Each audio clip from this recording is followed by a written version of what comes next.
బెదిరించి వాళ్ళ దగ్గర నుంచి తప్పుడు సాక్ష్యాలను సృష్టించి లేని స్కామ్ని ఒకదాన్ని సృష్టించి గత ప్రభుత్వంలో జరిగినట్లుగా ఒక అబోధ కల్పన కథను ప్రజల మధ్యలోకి పంపించడానికి ఎల్లో మీడియా అంతా తీవ్ర ప్రయత్నం చేస్తుంది. చాలా బ్రహ్మాండంగా. కేవలం ఇది జగన్మోహన్ రెడ్డి గారి చుట్టూ ఉన్న బలమైన క్రియాశీలకమైన నాయకుల యొక్క వ్యక్తిత్వ హననానికి పూనుకుంది కూటమి ప్రభుత్వం. దీనికి మూలమేమై ఉండొచ్చు అని సామాన్యులు, మా పార్టీ కార్యకర్తలు, తెలుగుదేశం పార్టీ కార్యకర్తలరా ఆలోచించండి. ఇది పూర్తిగా చంద్రబాబు నాయుడు గారి హయాంలో జరిగిన కేసులను కప్పిపుచ్చుకునేదానికి మన మీద పడిన బురదని పక్కనాల మీద కూడా కొంత జల్లేస్తే వాళ్ళు కూడా తుడుచుకుంటూ ఉంటారు. ఈ లోపు మనం దోచుకుంటా ఉందాం అనేదే ఇప్పుడు పన్నాగం అంతా.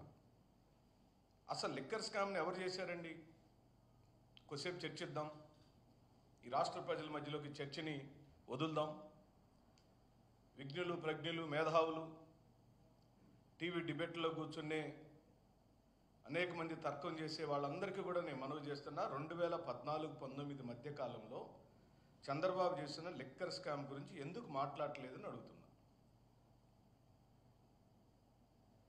చంద్రబాబు నాయుడు యొక్క హయాంలో లిక్కర్ స్కామ్కు పాల్పడినట్టుగా ఆయనపై ఎఫ్ఐఆర్ నమోదైన మాట వాస్తవమా కాదా? ఆ కేసు వైఎస్ఆర్ కాంగ్రెస్ పార్టీ హయాంలో జరిగింది కాబట్టి మేము అక్రమంగా పెట్టామని మా మీద ఆ రోజు మాట్లాడారు. అసలు ఎఫ్ఐఆర్ అయిందా లేదా? ఆ కేసు పెట్టింది ఎవరు? సుధాకర్ బాబా లేకపోతే వైఎస్ఆర్ కాంగ్రెస్ పార్టీ కార్యకర్త? అది సిఐడి స్వయంగా మంగళగిరి పేరుతో, మంగళగిరి అమరావతి పేరుతో ఎఫ్ఐఆర్ నంబరు 16/2022లో కేసు నమోదైన మాట వాస్తవమా కాదా?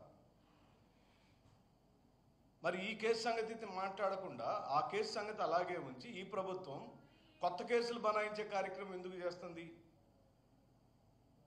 2014-19 కాలంలో నువ్వు స్కామ్ చేసావని, నీ అనుకూలమైన డిస్టిలరీలకు అనుమతులు ఇచ్చావని, వాళ్ళ దగ్గర నుంచి ఆర్డర్లు తీసుకున్నావని, విచ్చలవిడితనంగా మద్యాన్ని అమ్మేవని నీ మీద ఆనాటి సిఐడి నీ మీద కేసు పెడితే నువ్వు దాంట్లో A3 అయితే, A1 ఆ రోజు ఉన్నటువంటి ఎక్సైజ్ కమిషనర్ అయితే, A2 కొల్లు రవీంద్ర గారు అయితే ఆ కేసు నమోదై ఉన్నది కదా. ఆ కేసు ఏమైంది అడుగుతుంది వైఎస్ఆర్ కాంగ్రెస్ పార్టీ. 2014-19 మధ్య కాలంలో కుంభకోణానికి సంబంధించి నమోదైన ఈ ఎఫ్ఐఆర్లో A3గా ఉన్న చంద్రబాబు నాయుడు గారిని ఈ రోజు వరకు ఎందుకు ఇప్పుడున్న సిఐడి ప్రశ్నించలేదు? ఆ కేసు సంగతి ఏమైందో ఈ ప్రజలకు చెప్పాలి కదా. నేను సవివరంగా చెబుతున్నా. SPY agro industries, SPY Reddy గారికి సంబంధించిన, నంద్యాల ఎంపీ గారికి సంబంధించిన డిస్టిలరీ, అయ్యన్న పాత్రుడు గారికి చెందిన విశాఖ డిస్టిలరీ, మాజీ మంత్రి యనమల రామకృష్ణుడు, వెంకడు, పుట్టా సుధాకర్ యాదవ్కు సంబంధించిన AMK డిస్టిలరీలకి అప్పట్లో అడ్డగోలుగా మేలు చేకూర్చడానికి చంద్రబాబు నాయుడు ప్రభుత్వం అడ్డదారులు దొక్కిన మాట వాస్తవమా కాదా? సవివరంగా నేను డిస్టిలరీల పేర్లు కూడా మీకు చదివి వినిపించాను. నంద్యాల మాజీ ఎంపీ SPY రెడ్డికి చెందిన SPY ఆగ్రో ఇండస్ట్రీస్కి, అయ్యన్న పాత్రుడికి చెందిన విశాఖ డిస్టిలరీకి, మాజీ మంత్రి యనమల రామకృష్ణుడు, వెంకడు, పుట్టా సుధాకర్ యాదవ్కు చెందిన PMK డిస్టిలరీలకి అడ్డదిడ్డంగా మీరు లాభం చేకూర్చారని, ఇందుకోసం ఏకంగా 2012లో ఎక్సైజ్ పాలసీనే మార్చారనే మాట నిజమా కాదా? 2012లో ఉన్న పాలసీని మీరు అధికారంలోకి వచ్చిన 2014-19 కాలంలో ఎందుకు మార్చారని అడుగుతున్నాం.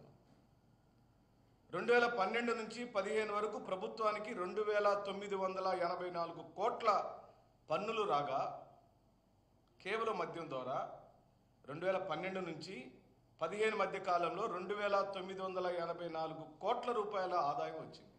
ప్రభుత్వానికి పన్నుల ద్వారా. 2015లో కొత్త పాలసీ తీసుకొచ్చి ఏది పై చెప్పిన కంపెనీలన్నింటికి లాభం చేయటం కోసం కొత్త పాలసీ ఒకటి తీసుకొచ్చి ఆ ప్రభుత్వానికి రావాల్సిన 2,984 కోట్లకు తూట్లు పొడిచినావు అనే కదా నీ మీద కేసు పెట్టారు. ప్రభుత్వానికి రావాల్సిన ఆదాయాన్ని ప్రైవేటు వ్యక్తుల చేతులకు పంపించావని నీ మీద ఉన్న నేరాభియోగాలు. ఆ 2,984 కోట్ల ప్రజల యొక్క ధనానికి ప్రజలకు రావాల్సిన అంటే ఆ డబ్బులు వస్తే అండి సంక్షేమ పథకాలు ఇవ్వచ్చు, ఆ డబ్బులు వస్తే అండి ఇల్లు కట్టొచ్చు.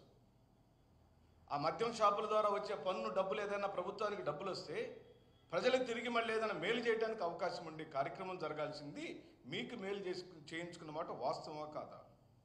2 బ్యావరేజీలు 3 డిస్టిలరీలకు లబ్ధి చేకూర్చడానికి చంద్రబాబు ప్రభుత్వం క్విడ్ ప్రోకో పాలసీ పాల్పడినట్లుగా సిఐడి నమోదు చేసిన ఎఫ్ఐఆర్పై ఎందుకు విచారణ జరగట్లేదని అడుగుతున్నాం.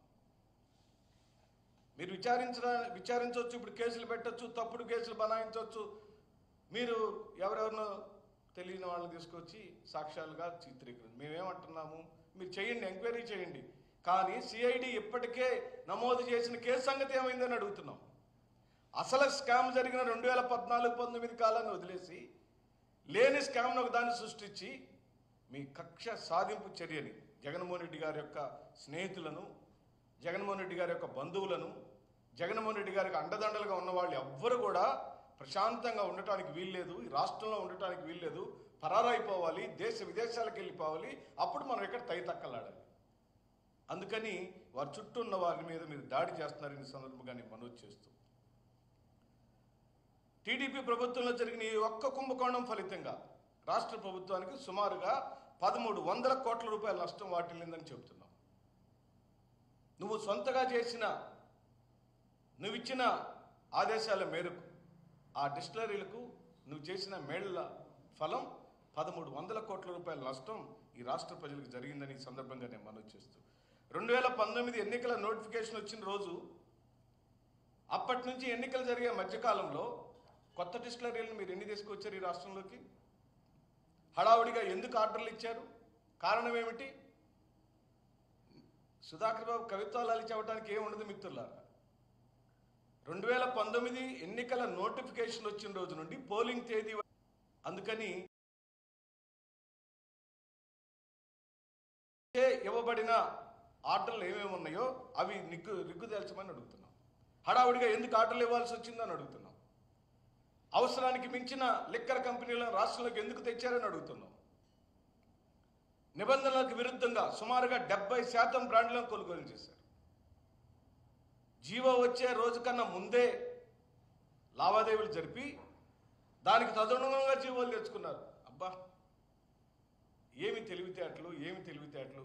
చంద్రబాబు నాయుడు గారి యొక్క అనుభవం అంతా కూడా వారి సుదీర్ఘమైన రాజకీయ ప్రయాణంలో వారి ప్రజలకు చెబుతుంది ఏమిటి అంటే, తన అనుభవాన్ని, అంటే ఎవరైనా నాలాంటి యువకులు రేపొద్దున భవిష్యత్తులో రాజకీయాల్లోకి ఎందుకు రావాలి అని అంటే, రాజకీయ అనుభవాల ద్వారా ఇదిగో ఈ విధంగా ఎత్తుగడలు వేయొచ్చు, ఎన్నికల నోటిఫికేషన్ వచ్చిన తర్వాత కూడా మనం చేయాలనుకున్న వాడికి మేలు చేయొచ్చు, మన తాబేదారులందరినీ బాగా పెంచి పోషించవచ్చు.